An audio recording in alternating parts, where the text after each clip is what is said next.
What's up, everybody? My name is Estics, and today I'm talking about a creature type that almost destroyed the human race with its bare hands. I'm talking about rats here. Today we're talking about Wick the World Mine. The reason we're talking about Wick today is because Wick is one of the strongest rat commanders I've ever seen, and he's one of the cheapest. Not only that, but he also has a busted combo that I've never seen anyone use. Let's jump into it. So Wick is a 4-drop, and you have to have a black mana to summon him. Whenever Wick or another rat you control enters, create a 1/1 black snail creature token if you don't control the snail. Otherwise, put a 1/1 counter on a snail you control. Okay, so that's a pretty good ability. So you think rat tribal, pretty good. There's a bunch of cheap rats that you can use for this deck. However, there's more to that. There's actually this other ability, which is a blue, a black, and a red, and you can sacrifice a snail, and Wick does damage equal to the sacrificed creature's power to each opponent. Then draw cards equal to the sacrificed creature's power. So that's pretty good too. So you get card draw, and you get damage to each opponent, and you get a freaking creature on the way up there. And let me show you what build that I have used to try to kind of bust them a little bit without breaking the bank. This is Warehouse Tabby. Warehouse Tabby is the reason for the season. She reads, whenever an enchantment you control is put into the graveyard from the battlefield, create a 1/1 black creature rat token, and that says this creature can't block. And then you could pay a 1 and a black, and Warehouse Tabby gains Death Touch until end of turn. So this is really good. I think that Warehouse Tabby is probably one of the most busted cards that I've never seen used. Like, it's at 4 cents for this card. It's very cheap, and the reason I'm using this is because I saw this and I was like, there's got to be a way to recycle it. And I was like, wait.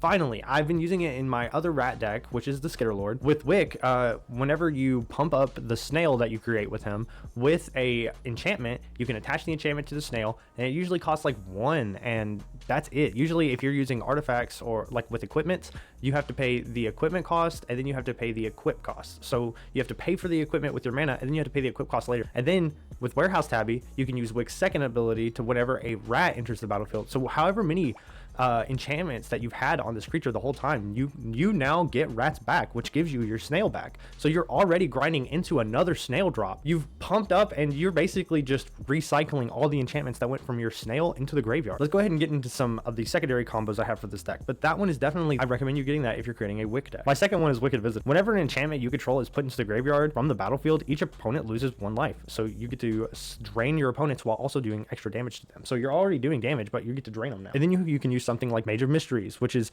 a constellation card with 1 blue. It only costs 1 blue, so it's very good. Whenever an enchantment enters the battlefield under your control, target player mills 2 cards. So you can mill someone out to death just by putting it on there, milling them out, and then you can rely on cards getting into the graveyard, and you have black and blue, which can drag cards back out of the graveyard and put them under your control. You can also use something like Protein Thermaturge.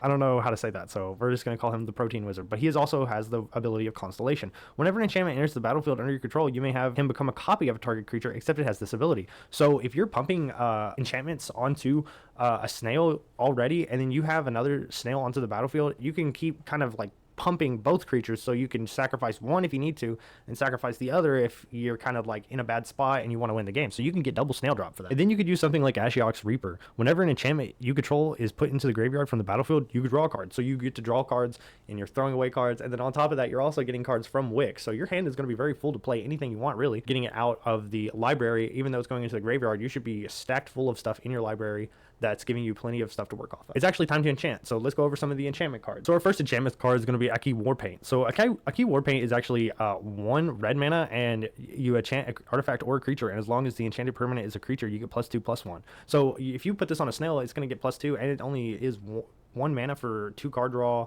if you sacrifice it, plus you get the power from that creature. The next one I have is Hammerhand. When Hammerhand enters the battlefield, target creature can't block this turn. So if you're buffing your snail and there's only one thing that can get to stop your snail, you could actually stop it, and for 1 mana you get haste, and you get a +1/+1 onto your snail, so you get to get through and do damage on top of you going to do damage next turn. The next one is Impending Doom. Impending Doom says enchant creature. Enchant creature gets +3/+3 and attacks each combat if able, which is kind of a downside. However, if you have +3/+3 and you're going to sacrifice it anyway, I wouldn't call it a downside. I would call it an inconvenience for now, because if you can sacrifice it the same turn you get this out, I mean, you're already pumping it 3, and they stick around, so you have 3 power.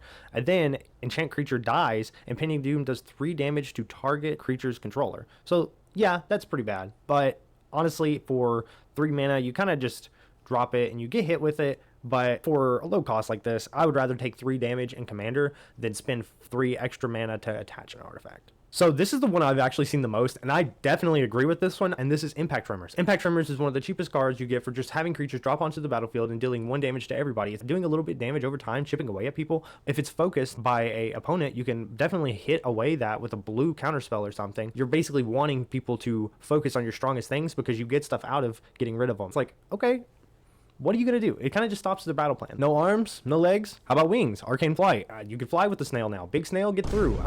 If you ever wanted a snail to get through so like badly, you drop 1 blue mana and you give him a little bit extra attack and he gains flight. I think that is a really good trade-off for this. So let's get into the rats that you want to be bringing into this bad boy. These are the cheap rats that are still very good. Tangled Colony is my first one. Tangled Colony can't block, and whenever Tangled Colony dies, create X 1/1 black creature tokens with this creature can't block, where X is the amount of damage dealt this turn. So if you're splashing your opponent with all of your snail triggers and you hit all of your opponents, you get extra rats from that. I mean, for 35 cents, I think it's very worth it hitting your opponent and then doubling. My next one is Ferocious Vermin. Whenever Ferocious Vermin enters the battlefield, create a 1/1 black creature token with this creature can't block. Whenever another creature you control dies, put a 1/1 counter on this card. Whenever you're sacrificing your snail, take this card and put 1/1 counters on it, and then you could change it with maybe like a mirror that you have or something, and I'll get into that later with a bonus. And then you drop something that makes it into a different creature type, a snail perhaps. Next we have Lord Skitter. Whenever another rat enters the battlefield under your control, exile 1 target card from your opponent's graveyard.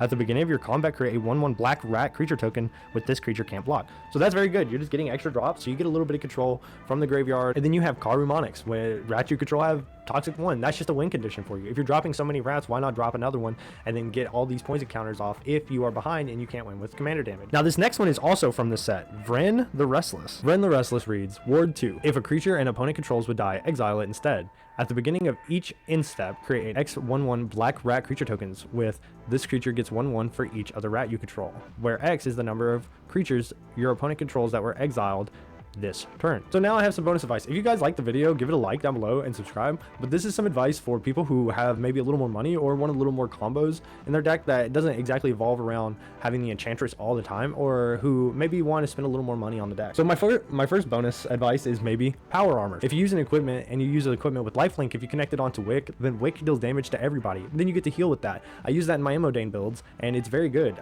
You get to heal for everything. It feels bad and it can keep you in the game for a very long time. Form Harvester from the same set as Wick himself. You have a changeling that is cheap right now, like super cheap, 18 cents. So if you want to use a new changeling, then pump up your creature as much as you can. I would recommend him and then changing him into a snail and then using him as extra fodder for your deck. So if you really want to beat someone and you really want to have a good deck, the card I recommend is Marrow-Gnawer. Marrow-Gnawer is a crazy rat card. It's just like Krinko from Goblins, but it's rats this time, and you have to sacrifice a rat. However, you get so many rats. He's 30, so that's pretty expensive. Everybody, thank you for watching, and if you wanted to see a full deck build, I'll drop a full deck build in my moxfield down below in the description, because I know research is really hard. I have to do it a lot, so why not just give you some stuff, give you some ideas, and let you go at it.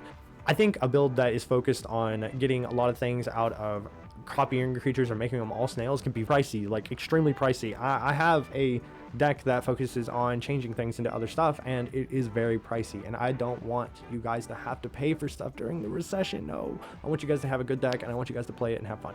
So thank you guys for watching, and I hope that everything is still very fun, and I hope that you guys are enjoying the channel.